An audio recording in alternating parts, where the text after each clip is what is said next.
Welcome to Purpose Driven Sobriety.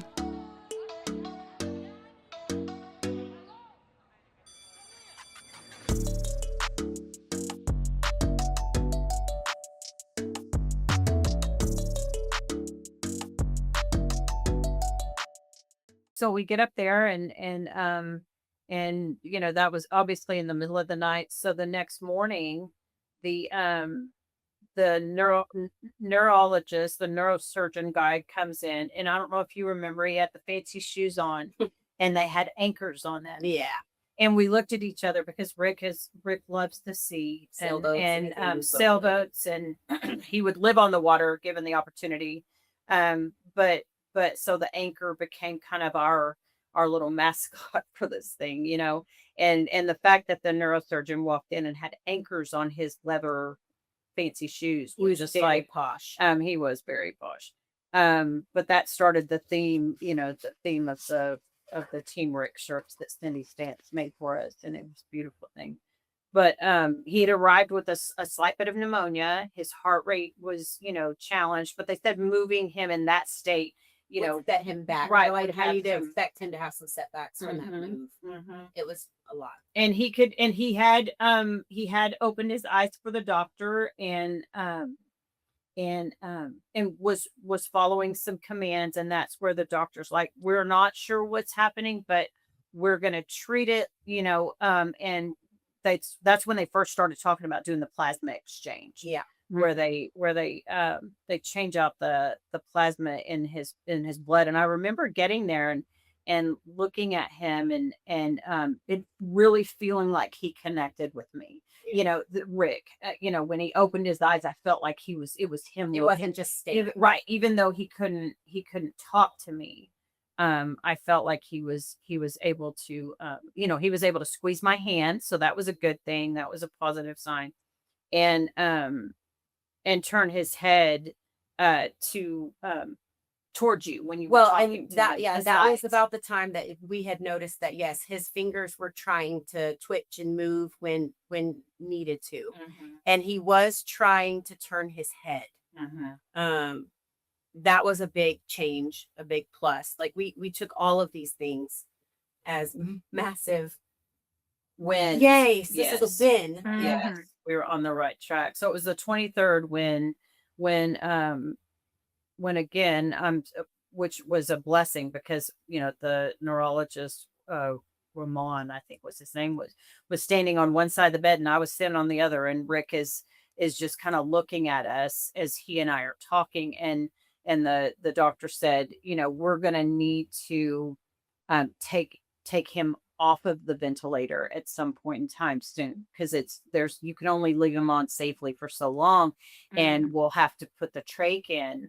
Can I have your permission to do this? And I know that Rick saw the look on my face of, please don't make me make a decision. Please don't make me. And Rick was ever so slightly shaking his head yes, ever so slightly. And I looked at that doctor and I said, my husband just gave you permission to do that for him. Well, and that was a scary thing. When you think of a tracheostomy, you think, this it's scarier than just a temporary tube down the throat. This is a cut in the throat and in the and this is okay. We're looking long term, right. So the fact that you didn't have to make that decision for him, that was such a load off. Well, and that was also a win. He was right. of sound mind that he was listening. He made a decision. Yes. He responded. Oh, thank you, God. And I felt so empowered when I said, my husband just made that decision. Yes. So yes, please do that. And, I mean, they did it fairly quickly. They did. And that's when I had gone over because it was like a 3-hour procedure. I'd gone over to the hotel to rest, and he was still on a vent, but he wasn't intubated. Right. It wasn't in his mouth. Right. Yeah. So it was. So his mouth was now free to, if he could speak or if he wanted to, he wanted, he didn't have that. He didn't have that setback. Right. So that's when it started. And I think that was the time where you had said to him, by the way, his eyes by this time are wide open. Right. Like he's making full blown eye contact. He's responding. He's looking at you intently, like, speak to me. When the heck is, we would constantly remind him, you're okay. You had the flu. Flu whooped your ass. You my badass? Say yes. Are you my badass? I love you so much. I can see the love in your eyes. Do you love me? Do you love me? You don't have to talk. Blink your eyes. There's my baby. There's my sweet boy. I love you so much. You're in Baylor, Dallas. You're in the best spot ever. And he would nod. He would Mhm. respond, okay. Well, Mhm. and then when we really knew he was there was when you were standing, or I was standing behind you, and you were talking to him, and you said, "Mom, watch this," and you said, "Call his name," and I said, "Hey, Rick," and that's when he turned his head a little bit more. All right, so he's looking at me. Now, Mom, get him. Hey, look down here at me. Rick, look down here at me. There's my Good darling. job. All right. She's going to send that to Brittany. Looked at me, He actually changed his sense of direction. And it was and great. we celebrated like he had We whooped whooped and and I hollered. just was like, oh my gosh. But that's when we were introduced to Chuck. Do you remember Chuck? I remember What was Chuck. the rest of the Yep. story? Do you remember what Chuck said? Here's the test. Remember what? Sorry about that. Sorry about that. Sorry about that. Wait, what country? Because it was always like something whenever we would do the suction and stuff where he's like, He would come he in would and get all, Yeah, they would have to put tubes down and suction out Rick's lungs and all the gunk that was It's building up. But and he was so good he at never he was. Rick never complained. Not He one never time. he never complained. And it was but Chuck would, you would hear Chuck coming in and you dreaded Chuck to come in, but you loved him He made it because he would do enjoyable. that. He would He look at Rick would, right in his yes. face. Sorry about that. I know that's not good. Sorry about that. It's like, no, you're not sorry. You keep doing it. It's I like, gotta oh my do it. I know. But so around the 24th, the 24th of April now, they did another another MRI and another spinal tap. And I remember them saying his spine is still angry. And that's the first time that the neurologist had said, I feel like the flu he's had an autoimmune response to the flu. And I'm like, what the actual hell? And he said, well, what that means is his immune system attacked the flu, but then it picked it up and attacked his central nervous system. It attacked itself. Yeah. And that was what the original MRI that we had seen. So it wasn't a syndrome. It wasn't, the Guillain-Barré syndrome. It wasn't the ADOM. It wasn't any of these things. It was just him. It was his immune system. And it was such a freak thing that the whole neuro department had really never seen this at all. And they decided to treat it like Guillain-Barré syndrome, hoping that it would have With the plasma exchanges. with the same treatments, because that's really all they could throw at it. So what that had done, that original MRI that we saw, those pock marks on his brain and the myelin sheath around his immune system had literally eaten it. And sometimes it can recover, or not going to say rejuvenate, but the cells can sometimes turn over, but the damage had been done. Mm-hmm. Well, they had hope with the plasma exchange that it would rejuvenate those cells. So they started that during the day. They had physical therapy, and Rick was a very physical person. He went to the gym a couple of times a week. He would, physical therapy walked in, and I knew that in his brain he was like, let's go. Let's go. Yeah, like Let's go. Let's get it going. Yeah. And they were able, although it was the most awful thing to watch, it was wonderful for him because they sat him up. Although he had no control over his body, he could at least sit up and feel like a person, right? Not laid down in the bed. And Well, and everything was so swollen. Yeah, and he was very, very His swollen. hands looked like gloves. Right. And so we elevated his hands and kept things on his feet. And whenever, when every couple of hours I would move depending on who was there, would move his legs for him, He got his move arms. his Yeah. arms around. We would try to Um, make it funny because he had, like I said, good sense of humor. Right. We quack like a chicken or quack like a duck, wings, and trying to make it funny. He didn't find it as funny as we did. No. Well, and of course that day 11, around the 25th is when he had his mouth free that he started asking for water. Do you remember how exhausting that was? Because by that Oh my time, we're 11 gosh. days into it, he had not had a single drop of water or no food. Well, because he couldn't swallow. He couldn't. so His thirsty. and note he was paralyzed. We didn't know the extent of his paralyzation quite yet, that he literally couldn't swallow. Right. So Well, we couldn't give him that was the biggest fear of the doctors, is that Right. we didn't want him to aspirate and the water go into his lungs versus Right. into his stomach. But he would forget every time he fell asleep. He would wake up. We'd have to remind him. And you'd have to remind him. I know. wait, you can't have water yet. Sorry. Yeah, he's they like- would.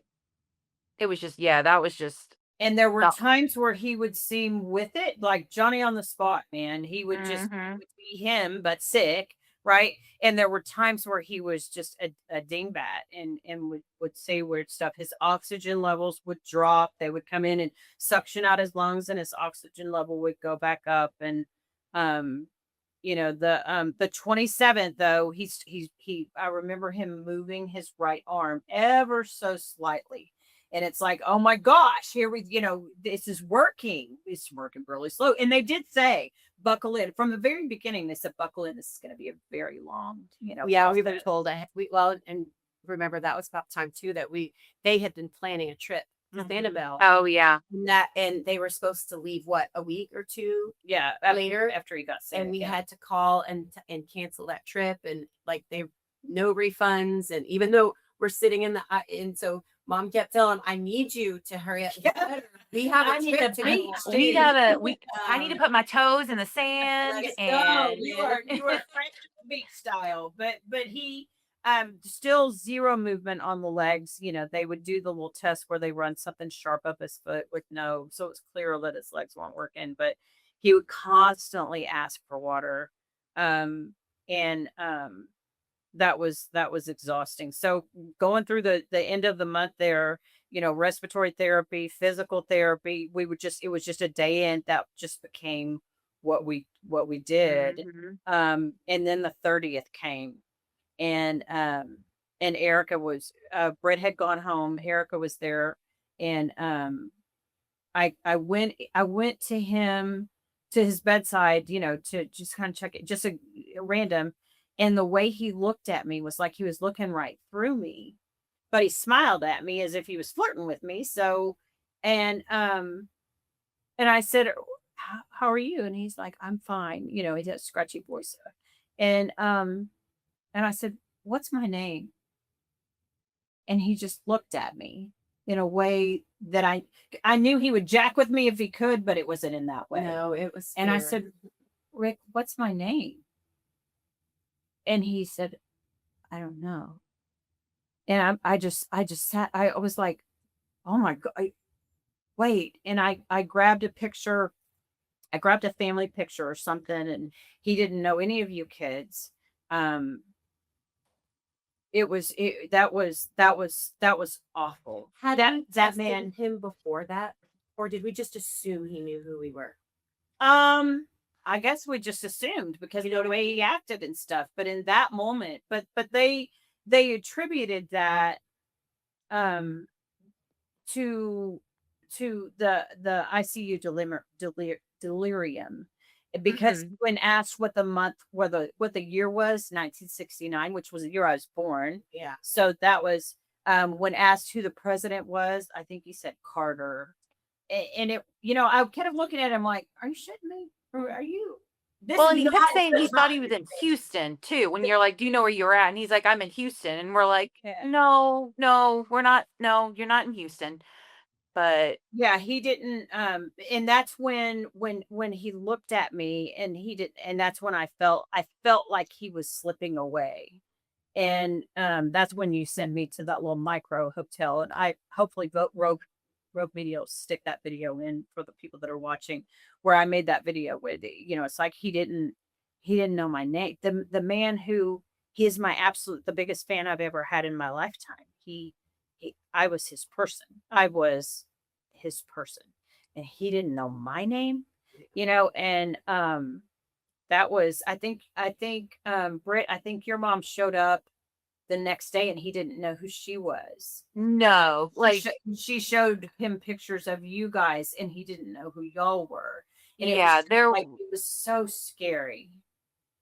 and It I was think it was more like he could recognize that he should know who we were, like, right. It felt bad it, about it.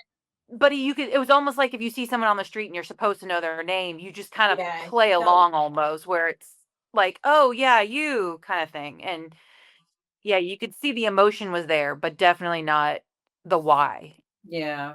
May 1st is when he had the first plasma exchange though. And it seemed, of course, you just have to look back and you go, okay, was I seeing what I wanted to see, or was it a real thing? But he seemed to be getting himself together. I mean, the nurse manager really took a liking to him and ordered animal therapy where a dog came in and visited, ordered music therapy. A woman came in, played a guitar, and yeah, just played some of his favorite songs.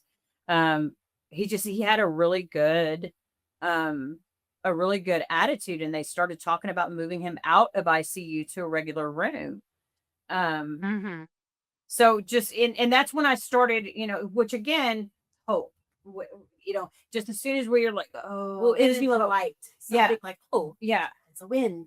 And that's when I started because we were supposed to go to Sanibel Island, and Rick and I had gotten to the point where we were going to Sanibel Island, Florida, twice a year, and when we would go, and he came along begrudgingly, but he always did what I wanted to do. But we would paint shells. I would paint shells, and it was kind of like the painted rocks, if they do it in your city wherever you are. But these were shells, and so we would paint shells when we went to Sanibel. We would hide them and do all the things. So I had already had a bunch of shells painted to go to Sanibel, and so when I had driven home one night while he was at Baylor Dallas, I grabbed those shells and I grabbed some blank shells, right, that weren't painted, and I grabbed my paint pens and I started hiding the shells around the hospital. And when I was out of those, it was Nurses Week, and I started to try to paint the nurse on the shell, and I would give that to them, and it brought them such joy. And so it was really a great thing to see that happen. And there was one moment when all you guys were gone. It was just me up there, and I was really hungry, and I went down to the cafeteria, and I had a few shells in my pocket, and so I deposited one where the food trays were, and one here and one there, and I got some food, and I positioned myself in the cafeteria at a table in such a way that I could see that area, right? And I remember just feeling so pathetic, so pathetic that I'm sitting in this big room all by myself, and I watched, and I turned my head up to look over in that area, and a lady found one of the shells, this Happy Nurses Week or whatever, but the smile on her face was just joy. It was just like joy, and I remember in that moment, and it will go down as one of the most profound moments in my life, which I have worked the program of Alcoholics Anonymous since March 14th, 2012. I work it every day. I live it is my lifestyle. And knock on wood, or I don't guess I need to now, but I'd not had any trauma the first 12ish years of my recovery. But I remember sitting there in that moment thinking, oh my gosh, this works.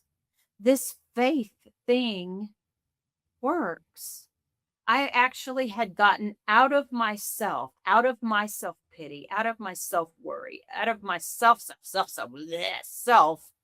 and I had painted a shell and stuck it somewhere for someone and brought someone else joy. That is not of a normal human being character. No. That's not my normal character. And I just thought, thank you, God. Thank you, God, for giving me this woman to see this, to see the joy. And I couldn't wait to get back upstairs and tell Rick about it, and share that with him. And that was just a beautiful, profound thing where I saw that I wasn't letting this world that was doing this to us, right? The world. It wasn't God doing this to us. It wasn't anybody doing, it was just the world. It was just the way this broken planet is. And we were walking through it gracefully. We were walking through it without self-pity. We were walking through it thinking of other people. And that was just, it was just really, really a special thing. So we will fast forward up to May 7th. May 7th is when they started saying that he has come as far as he had already received 7 plasma exchanges. No miraculous, he didn't jump out the bed. So, I mean, they did say, yes, we did it, but it could take, it's real slow for it to work or whatever. But he needed to go to a long-term care facility. And that's when I started, searching. And there was one that was close by where we were, but there was one in Temple, which was just 35, 40 minutes, from our home in Waco. And so that started the motion of, and they didn't have a bed at first. And I remember feeling so defeated, but they did take him out of ICU and put him in a regular room while we waited for the okay. And I remember they didn't, again, that Temple didn't, it was Baylor Scott and White Temple. They didn't have a bed, and I would call 2 or 3 times a day. I mean, I was being that person, I'm sorry. So the girl got to know my voice, and I think they had some kind of call waiting, because on the 10th, so it's 3 days I had to go through this. On the 10th, I called, and she didn't even say hello. She said, "We're waiting for you." And I'm like, "Excuse me?" She said, "We're waiting for you and Rick to get here." What? You mean you have a bed? I mean, I just squealed. And the coolest thing is everybody on that Truett side of that hospital is like, "Yeah, you got a bed." Everybody's clapping and I'm bawling. And I'm like, "We're going closer to home, honey." And, he was as excited as he could be in that moment. But that started the deal. We had spent 7 days in the ICU in Waco, 19 days in the ICU at Baylor Dallas, and then we were headed to Temple. And they came and got him in an ambulance, and I met him down there, and that kicked his butt. That did set him back. He developed some pneumonia again, and that was super tough. But the doctors did say, we could talk about, because he was at that point, mind you, he was able to come off of the ventilator, and he was breathing on his own, although they kept the trach in place as precaution. Well, and for those that are also curious, you can't speak with a trach without a speaking valve. So we would have to put this little valve on, and you could hear his voice again. It was amazing that they could do this. And so he was speaking, he was moving his hands, he was turning his head, he was saying what he needed. He was coming out of that half dead state, which was wonderful. Well, and I think that also him getting his voice also kind of helped him get Gave him some power. yeah. And I mean, we talked earlier about not him, not even really remembering us, but he could, he was like mouthing songs that he knew. I mean, we put movies on all the time. He would mouth he would kind of sing along to the songs, and I mean, well, that's how I woke him up every morning. Yeah. Hey Siri, play Motown, and it would would turn it up, and that's how Mm-hmm. I woke him up every single morning to try to keep him on a decent, We had to sleep keep him schedule. on So a a circadian, AM, PM, yeah. yeah, His Well, and circadian I think getting rhythms. him back on that routine helped kind of bring him back into a little bit more of a who he was and knowing who we were. Because it was when we started moving him to Temple was when he's really started kind of coming back to himself a little bit more too. Right. Well, mom would make sure that at night all the curtains were closed. It was dark in there. Do not come in here unless you have to. Mhm. And then Yep. during the day, all lights are on, all windows are open, TV's on blast, music's playing. Well, and that's where And we we were are able to, awake. yeah, and we Wake were up. able to get him in a wheelchair. Yes. And Yes.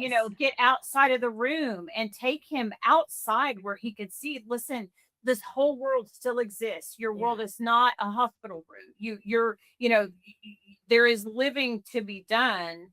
And and watching those tiny little nurses lift him up. Yeah, while he was It was nurses, y'all are amazing. It was incredible. Because for the record, our dad was not a small man. He was do. a tall man. Like he Big was little not legs, like, and these like little like 5'2", Mhm. nurses are like throwing him around like he The ain't rag doll. nothing. Yeah, and you're just But taking Yeah. him out in the wheelchair, they were starting to do more physical therapy with him. He did get to, I mean, he can move his arms, but it was as if his arms were drunk. They couldn't, of Yeah. course, we Well, all he had no teased him and dexterity. His yeah. hands couldn't grab her. although he would ask for his cell phone, and it's like, why your You arms can't don't pull work. it.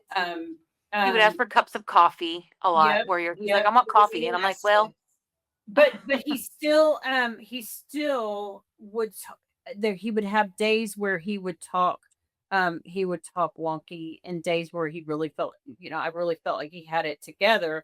So Mhm. fast forward from the 10th, when we got to Temple, it was trying to keep a schedule with him, waking up on time, going to sleep at the same time, getting outside, physical therapy, you guys come in, and Well, let and he me was go never home. alone. Somebody was with him at all times. If Yeah. it wasn't mom, it was me. And if it wasn't, it was Brittany.